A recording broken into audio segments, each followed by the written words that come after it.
다 함께 자리에서 일어나시겠습니다. 하나님을 예배하기 위해 나오신 모든 성도님들을 환영하고 축복합니다. 이 시간 마음과 정성을 다하여 하나님 앞에 예배하겠습니다. 하나님은 영이시니 예배하는 자가 영과 진리로 예배할지니라. 아멘.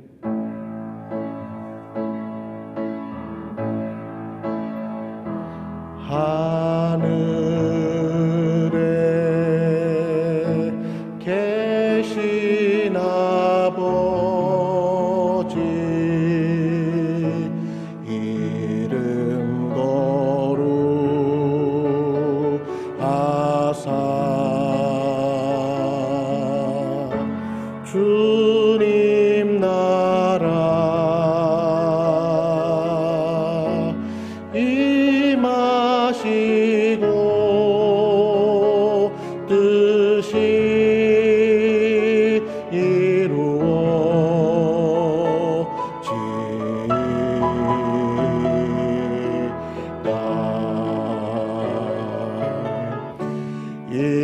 일용할 양식 주시고 우리들의 큰 죄 다 용서하옵시고 또 시험에 들게 마시고 악에서 구원하소서.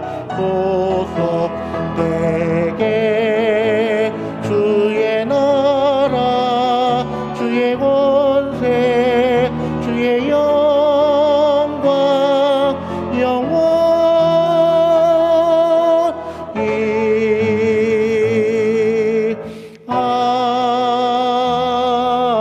아멘.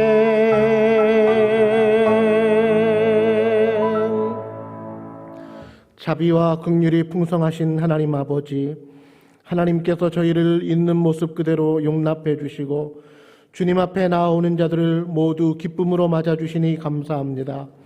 오늘 거룩한 주일을 맞이하여 사랑의 주님께로 나아가오니 모든 영광을 받아주시고 저희에게 은혜를 베풀어 주시옵소서. 지난 한 주간 우리의 죄와 허물을 주님 앞에 고백합니다. 주님의 은혜로 용서하여 주시옵소서. 하나님 아버지 감사합니다. 하나님 예배를 통해 살아계신 하나님 앞에 저희들이 정말 믿음으로 하나님 겸손히 나아가기를 원합니다. 하나님께서 우리를 불쌍히 여겨주시고 아무쪼록 우리 흑사람을 받아주시고 하나님 기도하는 마음을 열어주시고 주님 앞에 부르짖고 기도할 때 하나님 아버지 정말 주님께서 우리 흑사람을 회복시켜주시고 우리를 만나주시는 은혜를 나타내주시옵소서. 하나님 모든 영광을 하나님 앞에 올려드리기를 원합니다. 주님의 기뻐 받으시는 예배를 드리기를 원합니다. 우리가 우리 죄를 자백하면 그는 미쁘시고 의로우사 우리 죄를 사하시며 우리를 모든 불의에서 깨끗하게 하실 것이라. 아멘. 다 함께 신앙 고백하겠습니다. 전능하사 천지를 만드신 하나님 아버지를 내가 믿사오며 그 외아들 우리 주 예수 그리스도를 믿사오니 이는 성령으로 잉태하사 동정녀 마리아에게 나시고 본디오 빌라도에게 고난을 받으사 십자가에 못 박혀 죽으시고 장사한 지 사흘 만에 죽은 자 가운데서 다시 살아나시며 하늘에 오르사 전능하신 하나님 우편에 앉아 계시다가 저리로서 산자와 죽은 자를 심판하러 오시리라. 성령을 믿사오며 거룩한 공회와 성도가 서로 교통하는 것과 죄를 사하여 주시는 것과 몸이 다시 사는 것과 영원히 사는 것을 믿사옵나이다. 아멘. 찬송가 73장 찬양하겠습니다.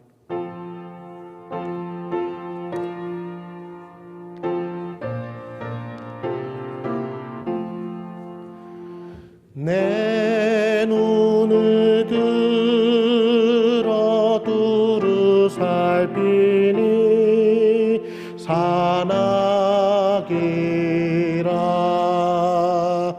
날 돕는 구원 어디서 오나 그 어디서 하늘과 땅을 지은 여호와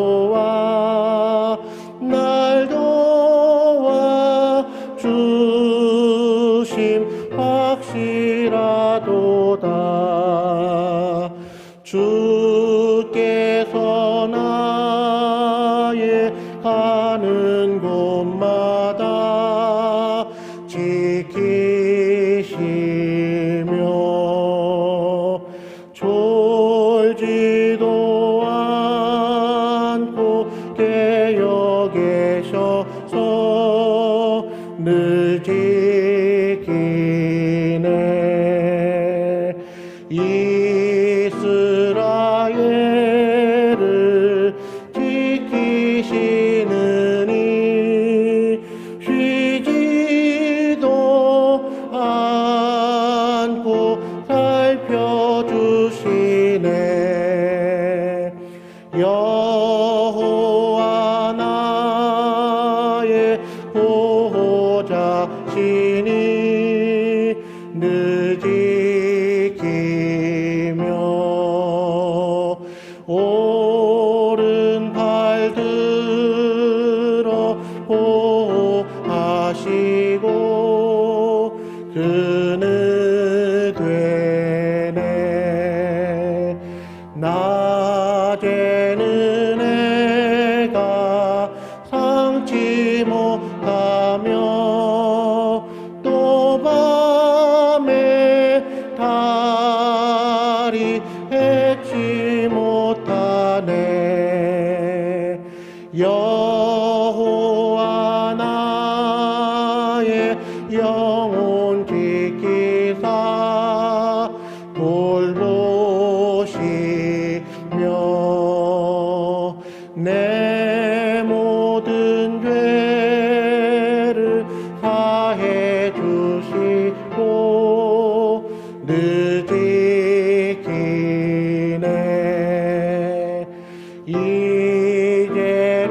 이제로부터 영원 무궁히 주 나의 주리 지켜주시리.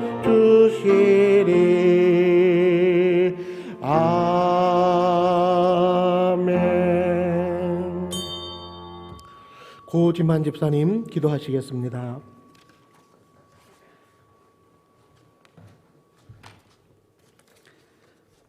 사랑의 하나님, 오늘 거룩한 주일을 맞이하여 아버지 전에 나와 예배드릴 수 있는 은혜를 주시니 참으로 감사합니다. 우리의 모습은 연약하고 부족하지만 소망 되신 주님을 바라보며 의지합니다.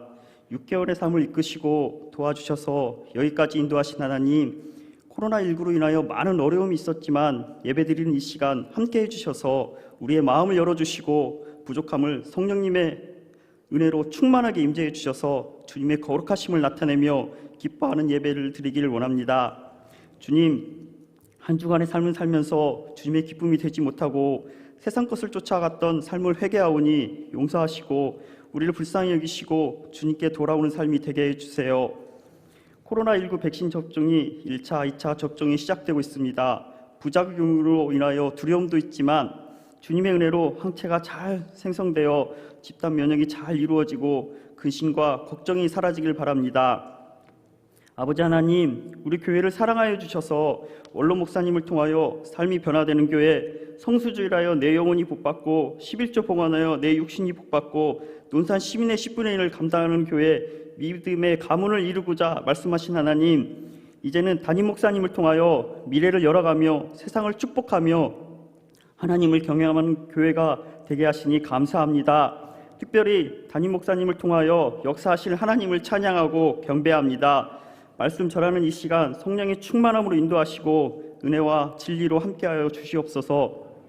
우리 교회가 영적으로 성장하기를 원해서 하고 있는 매일 성경 읽기 여러 가지 교육 과정 중에 함께해 주시고 특별히 새신자들이 잘 정착하여 하나님의 기쁨이 되는 교회 되게 하여 주세요. 지역사회를 섬기며 이웃의 아픔을 외면하지 말고 찾아가며 주의 사랑을 실천하는 교회, 말씀이 살아 역사하시는 교회, 하나님의 능력이 나타나는 교회 되게 하여 주세요. 특별히 다음 달부터 시작되는 주일학교 여름사역을 축복하여 주셔서 자녀들이 많이 나오게 하여 주시고 은혜 받게 해주시고 교회의 기쁨이 되며 감사가 되길 원합니다. 주여, 아픔 중에 있는 성도님들을 위해 기도합니다. 마음이 무너져 낙심하며 힘들어하는 것, 물질적으로 힘든 것, 병환 중에 있는 성도들에게 주님을 의지할 수 있는 더 큰 믿음을 허락하여 주시고 믿음의 능력을 나타내시사 우리를 위로하여 주시고 회복시키시고 치유하여 주시고 고쳐 주시옵소서. 각 가정과 구역을 축복하여 주시고 성장하여 어려운 이 시기를 잘 극복할 수 있는 믿음을 허락하여 주시고 도와주세요. 아버지, 믿지 않는 가족과 이웃들을 위하여 기도하는 성도들을 기억하시어 포기하지 않고 기도하게 하시고 복음을 전하여 온전히 주님을 믿을 수 있는 길을 허락하여 주세요. 아버지, 봉사하는 손길들에게도 하나님의 사랑으로 함께해 주셔서 그 사랑으로 인해 우리의 삶이 감사가 되게 해주세요. 우리의 잃어버렸던 것을 회복시켜 주셔서 다시 온전히 예배하며 주님께 나아가는 삶이 되길 원하오며 모든 것이 주의 은혜와 사랑인 줄 알고 감사드리며 어제나 오늘이라 영원토록 동일하신 예수님의 이름으로 기도드립니다. 아멘.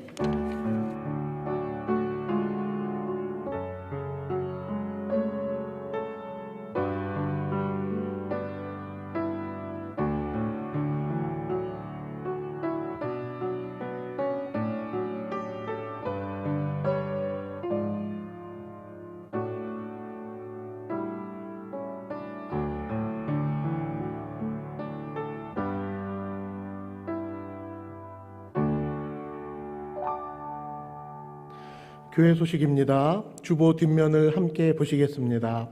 가정주일 안내입니다. 오늘은 가정주일로 지킵니다. 가족과 함께 풍성한 믿음의 교제를 나누시기 바랍니다. 한가족 예배는 오후 2시입니다. 맥주 감사주일 안내입니다. 다음 주일은 맥주 감사주일로 지킵니다.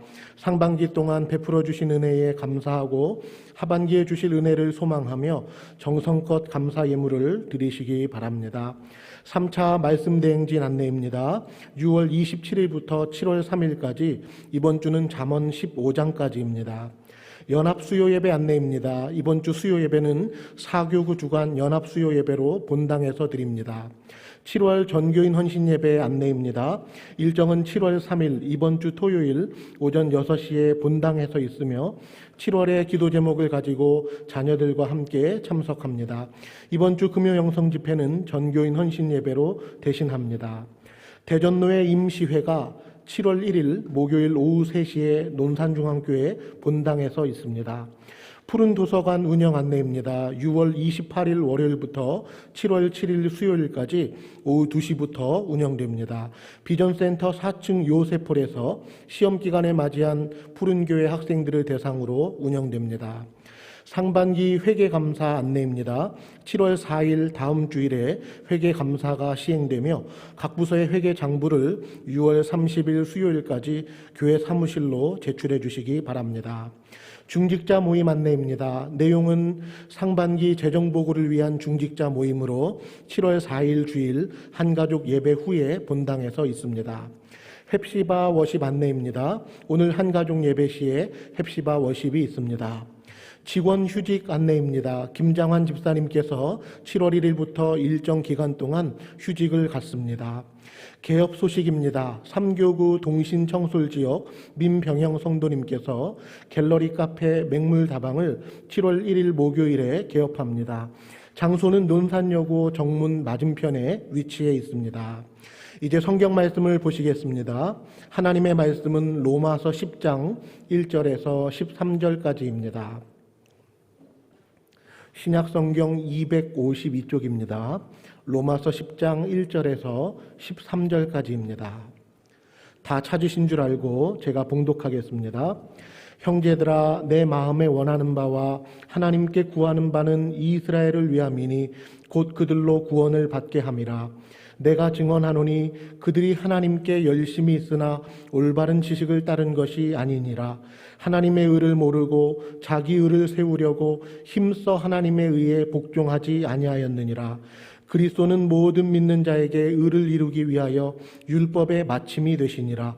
모세가 기록하되 율법으로 말미암는 의를 행하는 사람은 그 의로 살리라 하였거니와 믿음으로 말미암는 의는 이같이 말하되 내 마음에 누가 하늘에 올라가겠느냐 하지 말라 하니 올라가겠느냐 함은 그리스도를 모셔 내리려는 것이요 혹은 누가 무저갱에 내려가겠느냐 하지 말라 하니 내려가겠느냐 함은 그리스도를 죽은 자 가운데서 모셔 올리려는 것이라.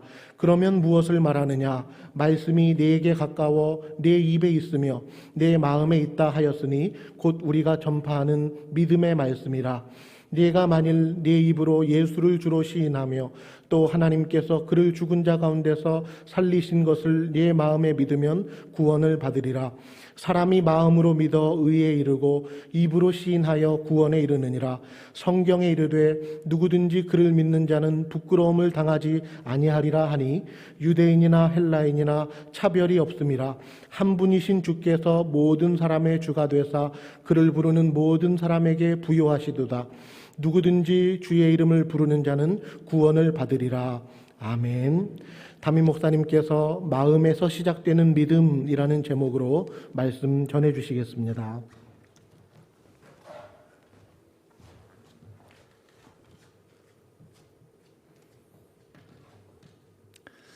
우리 민족은 한글에 대한 자부심이 매우 높습니다. 어린 학생 시절부터 그 어떤 다른 나라의 문자나 언어보다 한글이 과학적이고 또 체계적이며 효율적이고 또 실용적인 것으로 그렇게 우리는 배워왔습니다. 그리고 세종대왕이 이 한글을 만든 이유와 목적도 애민 사상이라고 하죠. 글씨를 알지 못해서 어렵게 생활하는 백성들을 불쌍히 여기고 사랑하여서 그들을 돕기 위함이었다, 이렇게 알고 있기 때문에 우리나라 국민들의 이 한글에 대한 자부심, 애정은 매우 높은 편입니다.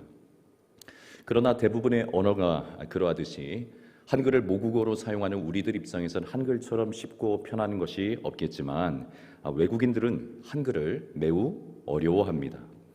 그리고 외국인들이 한글을 어렵게 느끼는 이유 중에 하나는 무엇이냐면 동음 이의어 때문입니다. 동음 이의어라고 하는 것은 글자와 발음은 같지만 뜻이 다른 그런 단어를 말합니다. 예를 들어서 눈도 그렇고 말, 배, 이와 같은 명사들은 글자와 소리는 같지만 문맥과 상황에 따라서 여러 가지 다른 의미로 사용이 됩니다. 눈은 여러분 잘 아시는 것처럼 보는 눈이 있고 내리는 눈이 있죠. 말은 타고 다니는 말이 있고 사람의 입에서 나오는 소리, 이 말이 있습니다. 배는 어떻습니까? 바다를 지나가는 배가 있고 사람의 복부를 뜻하는 배도 있고 심지어 배는 먹는 배도 있습니다. 명사뿐만 아니라 동사도 마찬가지입니다. 차다, 여러분 차다라는 뜻이 무엇입니까? 발로 차다라는 뜻도 있고 손이 차다, 손발이 차다, 이런 뜻도 있지 않습니까? 지다, 경기에서 지는 경우에도 지다 이야기하지만 해가 떨어지는 것도 해가 지다, 그렇게 이야기를 합니다. 그러니 단어를 공부할 때는 흔히 우리 선생님들이 말씀하시는 것처럼 단어는 그 기본 뜻만 알아서는 안 되고 전체 문맥과 상황 속에서 바르게 그 단어의 뜻을 알아야만 한다. 우리도 다 동의하는 바입니다. 상황에 맞게 바르고 적절하게 그 뜻을 알고 있지 못하면 자칫 큰 낭패를 볼 수 있기 때문에 그렇습니다. 그리고 그 낭패가 일상생활에서의 어떤 소소한 어려움이라면 그래도 괜찮겠지만 자신의 인생이 걸린 문제라면 이건 매우 심각한 문제가 되는 것입니다. 오늘 본문에서 유대인들이 가지고 있었던 문제도 이런 류의 문제였습니다. 신앙에 대해서는 남다른 열심을 가지고 있었지만 신앙에 대한 바른 지식을 가지고 있지 못하는 것이 유대인들의 문제였습니다. 신앙에 대한 열심은 가지고 있었지만 바른 지식은 가지고 있지 못했다. 게다가 이들의 문제는 구원과 관련된 문제였죠. 구원에 대한 바른 지식을 가지고 있지 못한 문제였기 때문에 매우 심각한 문제였습니다. 오늘 본문을 통해서 유대인들이 가지고 있었던 영적인 문제는 무엇인지, 그리고 그것은 또 우리들의 문제는 아닌지를 살펴보고, 그리고 진실로 구원에 이르는 길이 무엇인지 함께 생각해보는 시간 되기를 소원합니다. 자, 첫 번째, 우리가 본문 말씀을 통해서 생각해 보아야 할 것은 신앙에 있어서 열심보다 중요한 것은 올바른 지식이라는 점입니다. 열심보다 중요한 것은 올바른 지식이다. 바울이 평생 가지고 있었던 한결같은 마음 중에 하나는 자신의 동족 유대인들을 사랑하는 것이었습니다. 비록 복음 안에서 예수님을 믿게 되어 이방인들을 위한 사도로 부르심받은 자신을 이 동족 유대인들이 끊임없이 핍박했잖아요. 끊임없이 핍박했음에도 불구하고 바울은 그와 같은 유대인들을 미워할 수도 없었고 또 버릴 수도 없었습니다. 왜냐하면 바울 역시 얼마 전까지만 해도 그들과 같았기 때문에 그렇습니다.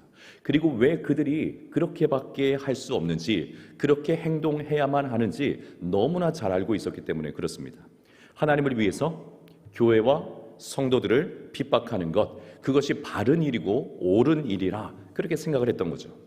과거에 자신도 이와 같은 일들을 했을 때에 한 번도 이것이 잘못된 일이라고 생각해 본 적이 없었습니다. 그러니 바울은 유대인들이 얼마나 깊은 영적인 함정에 빠져 있으며 그리고 그 덫에서 쉽게 나올 수 없다라는 사실을 너무나 잘 알고 있었기 때문에 이 유대인들에 대한 깊은 연민 그리고 애정 항상 있을 수밖에 없었습니다. 마치 우리 주변에 오랜 세월 이단에 빠져 계셨던 분이 극적으로 예수님을 만나서 마음의 변화를 받고 거듭나서 그렇게 은혜로운 신앙생활을 하고 있지만 이전에 함께 공동생활을 해왔던 그리고 여전히 이단에 사로잡혀서 피폐하게 살아가고 있는 이들에 대해서 뜨거운 마음과 불쌍히 여기는 마음을 가질 수밖에 없는 것과 마찬가지인 거죠. 이들이 왜 이러는지 이유를 알고는 있지만 쉽게 빠져나올 수 없다라는 것도 알기 때문에 그렇습니다. 특별히 유대인들은 신앙에 대해서는 대단한 열심을 가지고 있는 사람들 아닙니까? 자, 그런데 잘못된 신앙에 대해서 뜨거운 열심을 가지고 있으니 이 잘못된 신앙에서 빠져나오는 것이 얼마나 힘든 것인지 바울은 뼛속 깊이 잘 알고 있는 겁니다. 여러분, 바울 역시 신앙의 열심에 대해서는 남다른 사람이었습니다. 얼마든지 자부할 수 있는 그런 열심을 가지고 있는 그런 사람이었어요.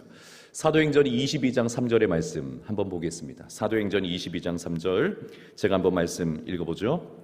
나는 유대인으로 길리기아 다소에서 났고 이 성에서 자라 가말리엘의 문화에서 우리 조상들의 율법에 엄한 교훈을 받았고 오늘 너희 모든 사람처럼 하나님께 대하여 열심히 있는 자라. 오늘 너희 모든 사람, 여기서 말하는 여기 모든 사람은 지금 바울을 핍박하기 위해서 몰려드는 유대인들을 말합니다. 오늘 너희 모든 사람처럼 하나님에 대해서 열심히 있는 자라. 대부분의 유대인들은 사실은 나쁜 사람들이기보다는 자신들이 알고 있는 것, 믿고 있는 것에 대해서 남다른 열심을 가지고 있는 사람들이었습니다. 바울 역시 그런 유대인들처럼 하나님에 대해서 특별한 열심을 가지고 있는 사람인 것을 숨기지 않죠. 그리고 여기서 한 걸음 더 나아가서 갈라디아서 1장 14절의 말씀에 보면 바울이 이렇게까지 고백을 합니다. 내가 내 동족 중 여러 연갑자보다 유대교를 지나치게 믿어 내 조상의 전통에 대하여 더욱 열심히 있었으나 어떤 유대인들보다도 열심에 있어서만큼은 여러 연갑자, 이 연갑자라고 하는 것은 서로 비슷한 나이에 있는 사람들을 말하는데 그 비슷한 또래에 있는 사람들 중에서 더욱 앞서 있었던 사람이 다름 아닌 바로 나다. 열심에 있어서는 누구보다도 뒤지지 않고 더욱 앞서 있었던 사람이라 그렇게 스스로를 자부합니다. 사랑하는 여러분, 신앙생활은 바울처럼 그리고 때로는 유대인들처럼 열심히 하는 것입니다. 신앙생활은 열심히 해야 하는 것입니다. 열심을 쏟아야 하는 것입니다. 왜냐하면 신앙은 그 자체가 내 인생에서 가장 귀한 것으로 알고 있고 믿고 있는 것이기 때문에 그렇습니다. 가장 귀하고 소중한 것으로 알고 있고 믿고 있다면 당연히 열심을 쏟아야 되는 것이 마땅합니다. 그러므로 우리가 진짜 신앙생활을 하고 있다면 우리는 신앙생활에 열심을 내는 것이 마땅합니다. 신앙생활은 열심히 하는 것이고 열심은 우리의 신앙생활에 불꽃을 태워주는 그런 역할을 해주는 것입니다. 사랑하는 여러분, 열심을 다해 신앙생활 하시기를 주의 이름으로 축원합니다. 그래서 바울은 예수님을 만나서 회심한 후에 그리스도인으로 변화되는 후에도 변함없이 신앙생활에 대한 열심을 보여요. 열심을 보입니다. 자신이 믿는 바가 옳다면, 진리라면 열심을 내는 것이 마땅하기 때문에 그렇습니다. 고린도후서 11장 2절의 말씀 이렇게 기록되어 있어요. 내가 하나님의 열심으로 너희를 위하여 열심을 내노니 내가 너희를 정결한 처녀로 한 남편인 그리스도께 드리려고 중매함이로다. 이렇게 말씀 기록되어 있습니다.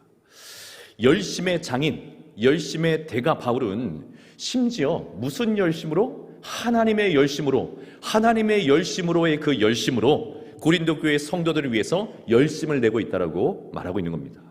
당신들을 그리스도께로 연결할 수만 있다면, 신랑 되신 예수님께 신부인 교회와 당신들을 만날 수 있게만 할 수 있다면 무엇이든지 할 수 있다라는 마음이 바울의 마음속에 가득한 겁니다. 이것이 얼마나 중요한지 알고 있기 때문에 그래요. 그가 믿고 있는 바가 진리인 것을 확신하고 있기 때문에 그렇습니다. 여러분, 이런 바울의 모습은 비단 바울만의 모습이 아닙니다. 바울이 기질적으로 열정적인 사람이기 때문에 그런 것이 아니에요. 바울은 모든 성도들이 열심을 가지고 신앙생활해야 함을 누누이 말합니다. 누누이 강조해요.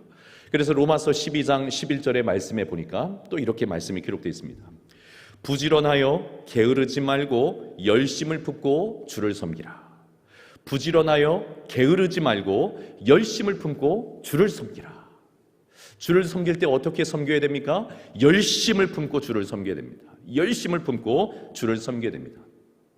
일상의 삶에서도 마찬가지지만 신앙의 삶에 있어서도 게으른 것은 사실은 죄악과 같은 것입니다. 죄와 같은 거예요. 게으른 이들이 정상적인 생활을 할 수 없고 정상적인 생활을 하지 못하는 이들이 그 주어진 삶의 의미와 가치를 제대로 깨달을 수가 없으며 결국 그들은 삶의 보람과 열매를 거둘 수가 없고 누릴 수가 없습니다. 그런 것처럼 신앙생활을 게으르게 하는 이들은 풍성하신 하나님의 은혜를 깨달을 수가 없어요. 은혜 안에 들어와 있음에도 불구하고 풍성하신 하나님의 은혜가 무엇인지 그것을 제대로 깨달을 수가 없고 누릴 수가 없습니다. 오히려 하나님의 은혜와 말씀에 대해서 오해하기 시작하며 신앙을 가볍게 생각하기도 하고 하나님의 영광에 대한 깊은 묵상과 경험을 가질 수가 없게 됩니다. 사랑하는 여러분, 무엇이든지 열심을 내시기를 축복합니다. 이왕 시작한 것이라면, 무엇이든지 이왕 시작한 것이라면 그 일의 진수가 무엇인지 알고 경험하고 깨달을 때까지, 그것을 온전히 누릴 때까지 열심을 내시기를 주님의 이름으로 축원합니다. 신앙생활도 마찬가지입니다. 열심을 내는 이들이 은혜의 열매, 복음의 진수에 더 가까이 다가갈 수 있는 것입니다. 열심을 잃어버리면 여러분, 사단에게는요 이것처럼 좋은 먹잇감이 없어요. 사단의 먹잇감이 되기에 딱 좋은 모습이 열심을 잃어버린 성도의 모습입니다. 열심을 잃고 신앙생활을 하게 되면, 그래서 게으르게 신앙생활을 하게 되었으면 마음속에 온갖 불평이 생깁니다. 온갖 불만이 생기고 미움과 정죄와 불행의 마음이 가득해져요. 그럴 수밖에 없습니다. 신앙이라고 하는 허울만 남겨진 채 그의 속사람은 온갖 안 좋은 것으로 채워질 수밖에 없습니다. 엔진을 잃어버린, 그래서 달리지 못하는 자동차가 주차장에 오랫동안 방치되어진 그 결과와 같은 일들이 이 게으른 성도들의 삶에서 나타나는 거예요. 교회가, 그리고 목회자들이 지금 코로나19 시간을 보내면서 성도들에 대해서 매우 걱정하는 것이 이것 아니겠습니까? 편안함에 빠질 수는 있겠으나 이것이 영적인 삶의 게으름으로 빠지게 될 때 그 심령 속에 일어나게 될 수많은 부정적 잡초들이 그의 영혼을 어떻게 파멸시켜 가는지 알기 때문에 성도를 바라보는 교육자들의 마음은, 또 교회의 마음은 굉장히 걱정이 되고 염려가 되고 눈물로 기도할 수밖에 없는 것입니다. 신앙생활은 분명히 열심을 내는 것입니다. 자, 그런데 이 열심보다도 앞서는 것, 이 열심보다 더 중요한 것이 있는데 그것이 바로 신앙에 대한 올바른 지식입니다. 바울이 진단하는 유대인들의 문제가 바로 이것이었죠. 열심에 있어서는 특별한 민족이었지만 그 열심을 잘못된 지식 위에 쏟아붓고 있었던 것이 이 유대인들의 문제였습니다. 오늘 본문의 2절입니다. 제가 2절 말씀 읽습니다. 내가 증언하노니 그들이 하나님께 열심히 있으나 올바른 지식을 따르는 것이 아니니라. 살아가면서 가장 안 좋은 경우 중에 하나가 바로 이 경우입니다. 열심을 쏟아부었는데 바르지 않은 것에 쏟아부은 것입니다. 열심히 쉬지 않고 운전을 해서 몇 시간을 달려갔는데 잘못된 길로 달려간 것과 같은 것입니다. 열심히 수년 동안 시간과 노력을 투자해서 미래를 위해서 준비해 왔는데 잘못된 정보 때문에 곧 사라져 없어질 회사에 취업하기 위해서 준비한 것과 다르지 않은 것입니다. 이런 문제가 생기는 것이죠. 자, 그래도 이와 같은 경우에는 속은 좀 상해도 빨리 길에서 돌아 나와서 바른 목적지를 향해 운전을 해서 가면 되는 것이고, 비록 원하는 회사가 사라져 없어졌다 할지라도 그동안에 쌓아왔던 그 노력, 그 지식을 잘 살려서 새롭게 다른 회사에 도전하면 될 일이지만, 여러분, 구원에 이르는 길에 있어서 잘못된 지식에 열심을 쏟아붓는 것은 정말 치명적인 문제입니다. 되돌이키기가 너무 어려운 문제입니다. 영원한 생명을 잃어버리는 문제이기 때문에 그렇습니다. 사랑하는 여러분, 우리는 어떻습니까? 여러분은 어떠하십니까? 하나님을 바르게 알고 신앙생활 하고 계십니까? 아니면 자기 열심에 빠져서 힘껏 달려가고 계십니까? 하나님의 말씀을 바르게 알고 더 잘 알고자 힘쓰고 계십니까? 아니면 자기 의에 빠져서 열심히 달려가고 있습니까? 교회에 대해서는 어떠하십니까? 교회가 무엇이고 교회가 어떠해야 하는지 바르게 알고 교회 생활, 신앙생활을 하고 계십니까? 아니면 자기 생각에 치우쳐 신앙생활, 교회 생활 하고 계십니까? 우리의 신앙의 열심이, 우리가 가지고 있는 그 모든 열심이 올바른 성경적 지식 위에 부어지기를 다시 한번 주님의 이름으로 축원합니다. 그래서 이 열심이 잘못된 지식 때문에 우리의 영혼과 인생을 오히려 불살라버리는 그런 것이 아니라, 이 열심이 올바른 성경의 지식 위에 더해짐으로 우리의 심령이 날마다 더욱 충만해지고 우리의 인생이 더욱 행복해지고 생명력 있게 되는 그런 놀라운 열심이 되기를 예수님의 이름으로 축원합니다. 자, 그렇다면 유대인들이 가지고 있었던 구원에 대한 잘못된 지식은 구체적으로 무엇일까요? 그것은 바로 하나님의 의에 대한 지식입니다. 하나님의 의에 대한 지식. 여러분, 하나님께서는 무엇을 보시고 우리를 의롭다 여겨주시는 것일까요? 오늘 이 아침에도 우리 하나님께서 여러분을 의롭다 여겨주실까요? 일주일 동안 이런저런 모양으로 살아온 여러분들을 하나님께서 의롭다 여겨주실까요? 만약 의롭다 여겨주시면 무엇을 보시고 우리를 의롭다 여겨주실까요? 우리가 어떻게 하면 하나님의 의에 이르게 되고 하나님의 의롭다 하심을 받을 수 있게 되는 걸까요? 유대인들은 그렇다면 이 하나님의 의에 대해서 무엇을 잘못 알고 있었던 것일까요? 자, 3절의 말씀 한번 보죠. 3절입니다. 하나님의 의를 모르고 자기 의를 세우려고 힘써 하나님의 의에 복종하지 아니하였느니라. 자, 2절의 말씀처럼 유대인들은 하나님에 대한 열심은 있었지만 정작 하나님의 의를 제대로 알지 못했어요. 이것처럼 중요한 것이 없는데 하나님의 의에 대해서 제대로 알지 못했어요. 성도가 어떻게 하나님의 의에 이르게 되는지에 대한 제대로 된 바른 지식이 유대인들에게는 없었던 겁니다. 유대인들은 하나님께서 하나님의 백성들이 하나님의 백성답게 살도록 하시기 위해서 주신 그 율법을 주셨는데, 이 율법을 빠짐없이 다 잘 지킴으로써 하나님의 의에 이를 수 있을 것이라고 생각을 해왔습니다. 여러분, 이러한 유대인들의 생각은 한편으로는 맞는 생각이기도 하지만 또 다른 한편으로는 틀린 생각이죠. 만약 하나님께서 주신 율법을 우리가 빠짐없이 다 지키고 그 결과 전혀 우리의 마음속에 죄악된 생각이 하나도 없다면, 다시 말해서 죄성 그 자체가 사라져버린다면 그는 하나님의 의에 이르게 될 것입니다. 그의 행함과 그 삶의 모습을 통해서 하나님의 의롭다 하심을 받게 될 것입니다. 자, 그렇지만 어느 누구도 그렇게 의롭다함을 받을 수 있는 사람은 세상에 없지요. 율법을 다 지킬 수 있는 것도 사실은 불가능한 일이거니와 우리의 마음의 그 죄성을 다스리고 온전히 제어할 수 있는 사람도 이 세상에는 한 사람도 없기 때문에 그렇습니다. 절대 도달할 수 없는 목표를 세우고 달려가는 이들, 유대인들이 그랬죠. 절대 도달할 수 없는 목표를 세우고 거기를 위해서 달려간다는 거예요. 여러분, 이런 이들은 결국 자기도 알지 못하는 사이에 이 목표가 왜곡되고 변질될 수밖에 없습니다. 3절의 말씀처럼 유대인들은 하나님의 의에 어떻게 이를 수 있는지 알지도 못하고 그렇게 할 수도 없으니 결과적으로는 힘써 하나님의 의에 복종할 수가 없게 되었어요. 제대로 알지 못하는 것을 향해 어떻게 힘써 달려갈 수 있겠습니까? 뭘 향해 가는지도 알지 못하는데 어떻게 힘써 달려갈 수 있겠습니까? 결국 유대인들의 신앙은 하나님의 의에 이루고자 하는 신앙이 되는 것이 아니라 변질이 되죠. 어떻게 변질이 됩니까? 자기 의를 세우고자 하는 신앙으로 변질이 되는 것입니다. 여러분, 이것이 같은 유대인이었던, 누구보다도 유대인들을 잘 알고 있었던 사도 바울의 자기 고발이에요. 유대인들을 향한 커밍아웃, 일종의 커밍아웃을 하고 있는 겁니다. 올바른 지식이 없는 신앙의 열심은 엉뚱한 곳에 집중하게 만듭니다.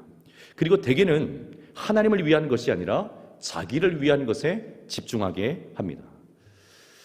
사랑하는 여러분, 하나님에 대한 열심보다 중요한 것은 진실로 하나님을 바르게 알아가는 것입니다. 하나님을 알아가는 것입니다. 예배의 열정보다 훨씬 더 중요한 것은 예배가 무엇인지 바르게 하는 것입니다. 기도를 뜨겁게 하는 것보다 훨씬 더 중요한 것은 기도가 무엇인지 바르게 알고 하는 것입니다. 그렇지 않으면 그럴듯한 모습으로 얼마든지 우리 자신을 포장해서 자기를 위한 신앙으로 돌변할 수 있기 때문에 그렇습니다. 얼마든지 그럴 수 있습니다. 유대인들이 우리에게 그 모습을 보여주고 있지 않습니까? 자, 그렇다면 하나님의 의에 대한 올바른 지식은 그것은 무엇일까요? 그것이 바로 4절의 말씀입니다. 사람의 힘과 노력으로는 결코 하나님의 의에 이를 수 없기 때문에 하나님께서는 우리를 위해서 누구를 보내주셨죠? 예수님을 그리스도로 보내주셨습니다. 그리고 4절에서는 예수 그리스도께서 이 땅에 오신, 이 세상에 오신 이유를 이렇게 말씀을 합니다. 제가 4절을 다시 읽습니다. 그리스도는 모든 믿는 자에게 의를 이루기 위하여 율법의 마침이 되시니라. 아멘. 자, 4절은 예수님께서 이 땅에 오신 이유를 두 가지로 말씀해주고 계신데, 하나는 사람들이 결코 이룰 수 없는 이 율법의 완성으로 이 땅에 오신 것이다 말씀합니다. 율법의 마침, 율법의 종착역으로 예수님께서 오셨다는 거예요. 유대인들이 계속해서 혼란 속에 빠지게 된 이 율법에 대해서 예수님께서 오셔서 마침표를 땅 이렇게 찍으셨다는 말씀입니다. 율법을 없애시거나 폐기시켜 버리신 것이 아니라 율법의 요구를 예수님께서 완성하시고 이루셨다는 거예요. 그래서 의를 이루신 것입니다. 그리고 예수님께서 이루신 그 하나님의 의를 예수님을 믿는 모든 자들에게 덧입혀 주시기 위해서 이 땅에 오셨음을 오늘 4절에서 말씀해 주고 있는 겁니다. 마치 왕의 대관식에서 왕을 상징하는 이 망토 이런 거 있지 않습니까? 이 망토를 벗어서 다른 사람에게 싹 이렇게 입혀주는 것과 같은 그런 모습인 거예요. 우리 인간의 힘으로는 결코 이룰 수 없는 율법의 요구를 예수님께서 오셔서 완성하셨고, 또한 우리의 힘으로는 결코 이룰 수 없는 하나님의 의를 예수님께서 율법을 완성하심으로 이루셔서 예수님을 구주로 믿는 이들에게 그 의를 입혀주신 것입니다. 예수님께서 이루신 의를 예수님을 믿는 이들에게 덧입혀 주신 겁니다.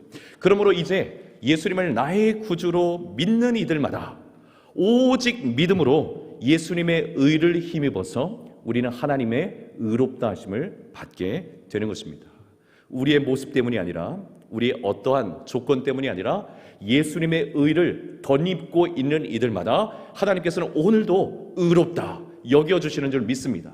우리는 연약하고 우리는 부족하고 한 주간의 삶을 돌아볼 때마다 회개할 기도의 제목들이 너무나 쌓여있는 그런 삶을 살아왔다 할지라도 예수님의 의로우심을 덧입고 있는 이들마다, 예수님을 믿음으로 예수님의 의로우심을 덧입은 이들마다 오늘도 하나님께서는 그들을 향해 의롭다 여겨주시는 줄 믿습니다.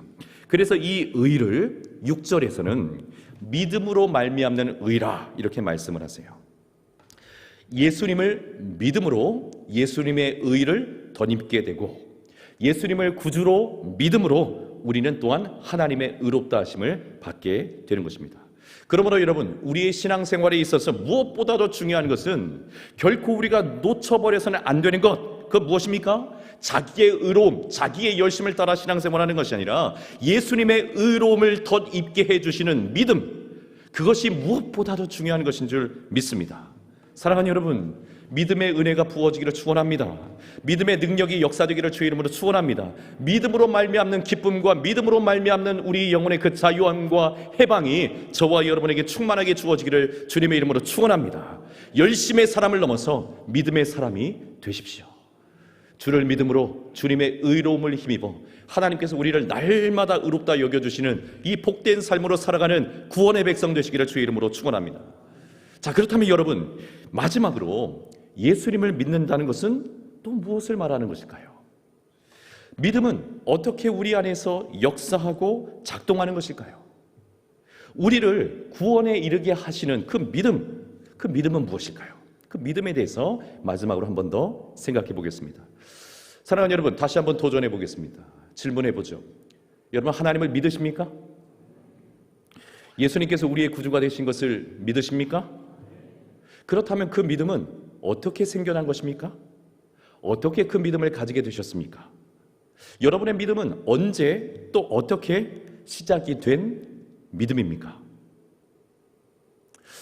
우리가 율법으로는 결코 하나님의 의에 이를 수 없으니 이제 오직 그 의를 대신 이루어 주신 예수님을 믿음으로만 하나님의 의에 이르게 되는 줄 믿습니다. 자, 그런데 이 믿음은 간단히 예수님 믿습니다, 저 예수님을 믿습니다, 이렇게 고백함으로 끝나는 것이 결코 아닙니다.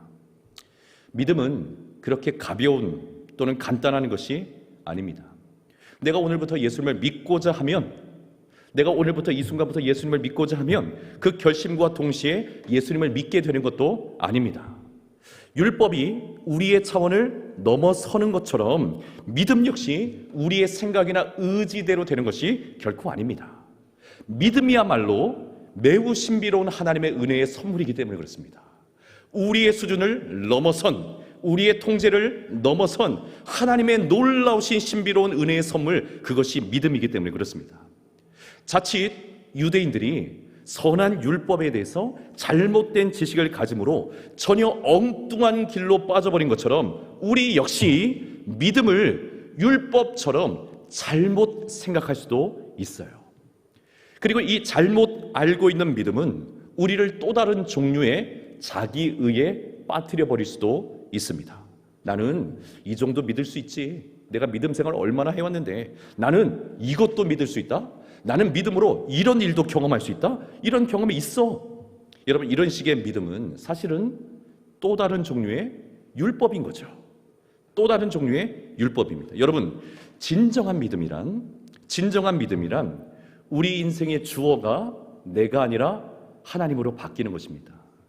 내 심령의 주인이 내가 아니라 주님으로 바뀌는 것입니다. 마음으로부터 주어, 내 인생의 주어가 바뀌는 사건이 믿음의 사건인 것입니다.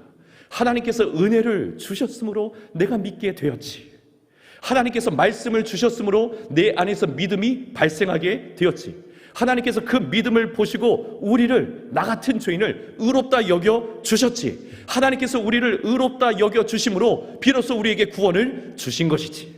누가요? 하나님께서, 우리 주님께서, 예수님께서 그와 같은 일을 우리에게 허락해 주신 것입니다. 그러므로 참된 믿음은 단순히 입술만의 고백이 아니라 마음으로부터 시작이 되는 겁니다. 마음으로부터 하나님께 그 일하심, 하나님의 그 일하심을 인정하고 경험하는 것, 그 사건을 맛보아 알게 된 것, 여러분, 이것이 믿음인 것이죠. 에베소서 2장 8절의 말씀처럼 믿음 역시 하나님의 선물로 우리에게 주어지는 것입니다. 우리의 결단의 산물이 결코 아닙니다. 하나님의 은혜의 선물로 우리에게 주어진 것입니다. 하나님의 은혜가 우리 안에 임해야, 우리 마음속에 임해야 그 마음속에서 믿음이 일어나게 되는 것이고, 마음으로부터 시작된 그 믿음 가닥에 비로소 우리는 예수님께서 나의 구주가 되시는 것을 입으로 시인합니다. 그리고 이 시인과 함께 비로소 구원의 은혜가 우리 안에 주어지게 되는 것입니다. 과거에 선교단체를 중심으로 해서 사형리 전도가 굉장히 활발했어요. 너무너무 귀한 일이었습니다. 전국에 이 사형리 전도가 얼마나 활발하게 퍼져나가는지 모릅니다. 사형리 전도가 끼친 이 복음의 물결은 실로 대단했습니다.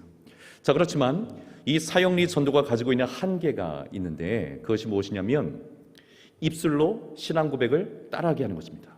자, 괜찮아, 따라만 해, 그러면 구원받아, 이런 모습들이 종종 있었던 거죠. 그리고 입술로 예수님은 나의 구주이십니다, 예수님은 나의 주인이십니다, 이렇게 고백을 하면 구원받은 것으로 간주를 했습니다. 여러분, 이미 말씀드린 것처럼 사형리 전도가 이 한국교회와 수많은 성도들에게 미친 영향은 정말 큽니다. 이건 너무 놀라운 사건이 분명합니다. 자, 그럼에도 불구하고 짚고 넘어가야 될 것은 단지 처음 만난 사람이 입술로 신앙 고백을 따라했다고 해서 그가 구원받은 것으로 완전히 여길 수는 없다라는 사실입니다. 입술의 고백보다 훨씬 중요하고 먼저 되는 것이 무엇입니까? 마음의 고백이기 때문에 그렇습니다. 심령의 변화이기 때문에 그렇습니다. 마음의 고백이기 때문에 그렇습니다. 입술로 고백하는 것은, 입술로 신앙 고백을 하는 것은 그 사람에게 있어서는 그가 구원을 받은 것을 증명해주는 최종적인 증표가 될 수는 있겠지만, 입술로 신앙 고백하는 모든 사람들이 마음으로부터 예수님을 나의 구주로 고백하는 것이라 말할 수는 없다라는 점이죠. 믿음은 마음으로부터 시작되는 것입니다. 그러므로 우리의 믿음은 입술의 고백보다 마음의 고백을 먼저 살피고 확인해야 하는 것입니다. 뜬금없이 알지도 못하는 하나님을 내가 입술로 믿는다고 고백해서 되는 문제가 아니라는 거예요. 예수님께서 어떻게 나의 이 주홍 같은 죄를 위해서 돌아가셨는지, 예수님께서 어떻게 내 죄를 되속해 주셨는지 전혀 모르는 상태로 예수님을 믿습니다, 이 고백하는 것, 이런 문제가 아니다라는 겁니다. 하나님의 구원의 말씀이 우리의 심령, 마음속에 임하시고 그 말씀에 성령께서 역사하시면 말씀과 성령이 부딪히실 때 우리 안에 믿음이 발생하는 겁니다. 믿음이 발생하는 거예요. 말씀과 성령이 함께 우리 마음속에서 역사하실 때 비로소 믿음이 생겨나기 시작하는 겁니다. 그러므로 우리에게 있어서 구원에 이르는 가장 중요한 시작이 되는 사건은 사실 무엇일까요? 하나님의 생명의 말씀이 우리의 심령 속에 떨어지는 것입니다. 말씀이 우리 마음속에 떨어져야 됩니다. 하나님의 말씀이 우리의 심령 속에 임하셔야 됩니다. 구원의 씨앗인 말씀이 우리의 마음속에 심겨지는 것, 이것처럼 중요한 사건이 없는 거예요. 말씀이 없이는 믿음도, 말씀이 없이는 구원의 역사도 일어날 수가 없기 때문에 그렇습니다. 8절의 말씀 볼까요? 8절의 말씀 제가 읽어보겠습니다. 그러면 무엇을 말하느냐? 말씀이 내게 가까워 내 입에 있으며 내 마음에 있다 하였으니 곧 우리가 전파하는 믿음의 말씀이라. 믿음의 말씀이라. 이 말씀이 어디에 있는 것입니까? 우리의 입에 가까울 뿐만 아니라 마음속에 있는 것입니다. 마음속에 믿음의 말씀이 있는 것입니다. 그러니 여러분, 믿음의 시작은 우리의 마음에 하나님의 말씀이 임하는 것으로부터 시작됩니다. 구원에 이르게 하시는 하나님의 말씀이 우리의 심령에 임해야 합니다. 그 말씀에 대해서 성령께서 역사하심으로 비로소 우리 내면에서 믿음으로 반응하기 시작하는 것입니다. 그리고 마음으로 믿게 된 하나님의 말씀, 예수님을 비로소 입으로 시인하고 고백함으로 구원이 우리 가운데 임하게 되는 것입니다. 오늘 10절의 말씀, 매우 중요한 말씀이죠. 10절의 말씀 우리 같이 한번 읽어보겠습니다. 시작. 사람이 마음으로 믿어 의에 이르고 입으로 시인하여 구원에 이르느니라. 한 번 더 읽어보죠. 시작. 사람이 마음으로 믿어 의에 이르고 입으로 시인하여 구원에 이르느니라. 자, 지금 바울이 최종적으로 유대인들을 향해 외치고 있는 거죠. 구원의 경로를 밝혀주고 있지 않습니까? 더 이상 유대인들이요, 혈통으로 구원받는 게 아닙니다. 혈통으로 구원받는 게 아닙니다. 좋은 신앙의 배경을 가지고 있는 가정과 가문에서 태어난다고 해서 구원받는 것이 아닙니다. 율법을 잘 지킴으로 선한 행실을 많이 함으로 구원을 받는다, 이것 아닙니다. 유대인이든 헬라인이든 이방인이든 차별이 없이 예수님을 마음으로부터 믿고 입으로 시인하는 이들에게 누구든지 구원이 임하는 것입니다. 그 말씀을 12절에서 선언을 하고 있는 것입니다. 말씀을 마치겠습니다. 여러분, 6절과 7절을 자세히 보면 믿음으로 말미암는 의에 대해서 말씀하시면서 믿음으로 말미암는 의를 가지고 있는 이들을 향해 누가 천국에 들어갈 것이고 누가 무적에 지옥에 떨어질 것인지 말하지 말라, 이렇게 말씀합니다. 이유는 무엇입니까? 겉으로 봐서는 알 수가 없다라는 거예요. 다른 사람의 구원에 대해서는 우리가 판단하거나 평가할 수 없다라는 겁니다. 왜요? 믿음의 시작이 마음으로부터 되기 때문에, 하나님의 의에 이르는 사건이 마음으로부터 이루어지기 때문에 그렇습니다. 하나님의 말씀이 떨어진 그 마음 속에 성령께서 어떻게 역사하시는지에 따라서 그 사건이 일어나기 때문에 그렇습니다. 사랑하는 여러분, 성도의 구원은 마음으로부터 출발하는 것입니다. 하나님의 구원의 말씀이 마음속에 심겨지고 또 심겨지고 풍성할수록 우리에게 주어지는 구원의 은혜, 하나님께서 우리를 의롭다 여겨주시는 그 사건의 풍성함은 더해질 수밖에 없어요. 마음으로 믿어 마침내 하나님의 의에 이르는 것이기 때문에 그렇습니다. 그러므로 사랑하는 여러분, 여러분의 마음을 잘 살피시기를 주의 이름으로 축원합니다. 입술로만 고백하는 것이 아니라, 입술로만 예배하는 것이 아니라, 입술로만 찬양하는 것이 아니라 내 마음이 하나님을 향해 있는지, 내 마음이 하나님과 연결되어 있는지, 내 마음이 지금도 변함없이 신앙의 고백을 하고 있는지, 내 마음이 하나님을 나의 왕으로 고백하고 있는지, 내 마음이 예수님을 나의 구주로 주인으로 고백하고 있는지 마음을 잘 살피셔야 됩니다. 여러분의 마음이 죄, 악과 어둠의 권세로 인해서 핍박당하지 않기를 주의 이름으로 축원합니다. 여러분의 마음이 압박당하지 않기를 주의 이름으로 축원합니다. 여러분의 마음이 죄의 세력으로 결박당하지 않기를 주님의 이름으로 축원합니다. 오히려 그 마음에 예수님을 모시고 살아야 됩니다. 우리의 마음에 예수님을 모시고 살아야 됩니다. 우리의 마음이 다름 아닌 말씀의 향연이 되어야 됩니다. 말씀의 축제의 장소가 되어야 됩니다. 말씀이 임할수록, 말씀이 심겨질수록, 그 말씀이 믿어질수록 우리를 의롭다 여겨주시는 하나님의 은혜가 더 풍성하게 임하는 것이기 때문에 그렇습니다. 사랑하는 여러분, 말씀을 심으십시오. 내 마음에, 심령에 말씀을 심어 하나님의 은혜를 더 풍성하게 누리며 살아가는 우리 모든 성도님들 되시기를 예수님의 이름으로 축원합니다. 기도하겠습니다. 이 시간에 함께 기도할 때에 마음으로 시작되는 이 믿음을 회복하게 하여 주옵소서. 입술로만 그것으로 최종적으로 구원이 이루어지는 것은 맞지만 정작 나의 마음은 하나님께 있는지 다시 살펴보게 도와주셔서 우리의 마음에 예수님을 온전히 모시고 우리의 마음이 말씀으로 충만하게 채워지는 그 은혜의 삶이 되게 해달라고 우리 시간에 같이 한번 1분 정도 합심해서 기도하겠습니다. 기도합니다. 사랑의 하나님 아버지, 감사합니다. 오늘도 거룩한 주일을 우리에게 허락하여 주시고 말씀 앞에 우리를 세워주시니 감사합니다. 늘 우리의 영혼을 살피시고 주목하고 계신 하나님 아버지의 그 마음이 오늘 이 시간에도 성령의 은혜를 통하여 깨달아지게 도와주심으로 말미암아 우리의 마음을 살피는 지혜가 우리 모든 성도들에게 있게 하여 주시기를 원합니다. 마음으로부터 예수님을 모시게 하여 주옵소서. 우리의 마음속에 주님이 계심을 보게 하여 주옵소서. 마음으로부터 주님을 진실로 믿게 하여 주시고 마음으로부터 내 인생의 주어가 내가 아니라 주님으로 바뀐 것을 고백하며 인정하게 도와주셔서 하나님 그 믿음을 통하여 하나님께서 우리를 의롭다 여겨주시는 이 놀라운 은혜와 복을 마음껏 누리며 살아가는 우리 모든 성도들이 다 되게 하여 주옵소서. 텅 비어져 버린 우리의 마음이 아니라 우리의 마음이 하나님의 말씀으로, 하나님의 구원의 말씀으로 충만하게 채워져 있어서 말씀과 성령의 부딪힘의 그 사건 속에 우리의 심령에 믿음이 충만해지게 하여 주시고 그 믿음 가닥에 날마다 믿음으로 서 있는 우리의 모습을 보시며 하나님께서 기뻐하시고 의롭다 여겨주시는 하나님의 인정을 받는 우리 모든 성도들이 다 될 수 있도록 아버지 하나님 은혜를 베풀어 주시옵소서. 사랑의 하나님 아버지, 감사합니다. 오늘도 하나님께서 사랑하시는 주의 백성들을 한자리에 불러 모아주시고 말씀의 은혜를 주신 것 감사합니다. 우리의 심령을 다시 돌아볼 수 있는 은혜 주신 것 감사합니다. 사랑의 하나님 아버지, 마음으로 주님을 믿을 수 있는 믿음을 우리에게 허락하여 주옵소서. 우리의 마음이 영적으로 결박당하여 있지 않게 도와주시고 핍박당한 상태로 머물러 있지 않게 도와주시고 마음으로부터 주님을 나의 구주로 고백하고 예수님을 나의 그리스도로 고백하며 하나님을 나의 왕으로 고백하며 살아가는 우리 모두가 되게 하여 주시옵소서. 그 믿음 가닥에 하나님께서 우리를 의롭다 여겨주시는 이 풍성한 은혜의 비밀을 깨달으며 누리며 살아가는 우리 모든 성도들 되게 하여 주시옵소서.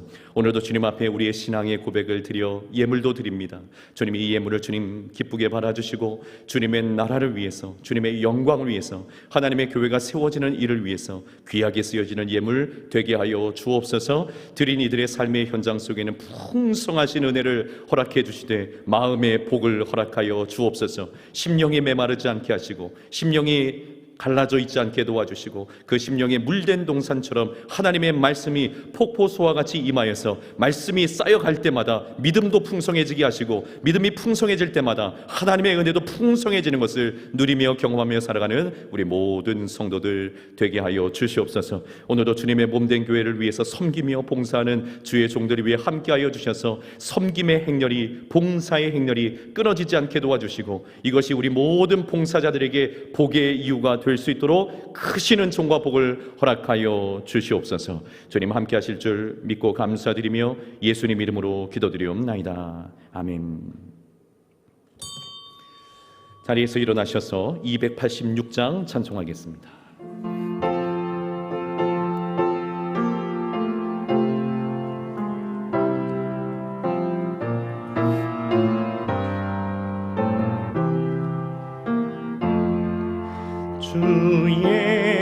예수님 내 맘에 오사 날 붙들어 주시고 내 마음에 새 힘을 주사 늘 기쁘게 하소서. 사랑의 주 사랑의 주 내 맘속에 찾아오사 내 모든 죄 사시고 내 상한 맘 고치소서. 주 예수님 내 맘에 오사 내 소원 다시고 내 무거운 짐 맡아주사 참 평안을 주소서. 사랑의 주 사랑의 주 내 맘속에 찾아오사 내 모든 죄 사시고 내 상한 맘 고치소서. 주 예수님 내 맘에 오사 날 정결케 하시고 그 은혜를 내 맘에 채워 늘 충만케 하소서. 사랑의 주 사랑의 주 내 맘속에 찾아오사 내 모든 죄 사시고 내 상한 맘 고치소서. 주 예수님 내 맘에 오사 내 길 인도하시고 주 성령을 내 맘에 채워 늘 충만케 하소서.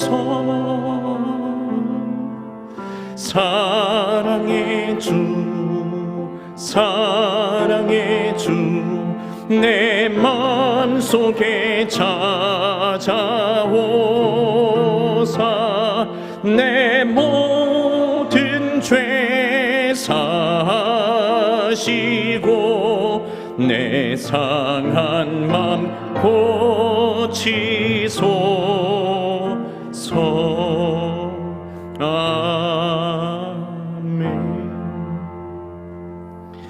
지금은 우리 구주 예수 그리스도의 그 크신 은혜와 우리 하나님 아버지의 담이 없으신 사랑하심과 성령 하나님의 위로 교통 충만하심 승리케 하심이 거룩한 주일 온 마음과 믿음으로 주님 앞에 예배를 드리고 주신 말씀을 마음속에 깊이 새기며 마음으로부터 주님을 믿는 믿음의 자리에 언제나 머물러 있기를 간절히 소원하고 다짐하며 돌아가는 사랑하는 믿음의 권속들 심령 위에 저들의 삶의 현장 위에 가정과 자녀들 위에 일터와 생업과 사업장 위에 해외 군문에 객지에 흩어져 있는 모든 논산중앙교회 성도들 자녀들 머리머리 위에 이제로부터 영원토록 함께 있을지어다. 아멘.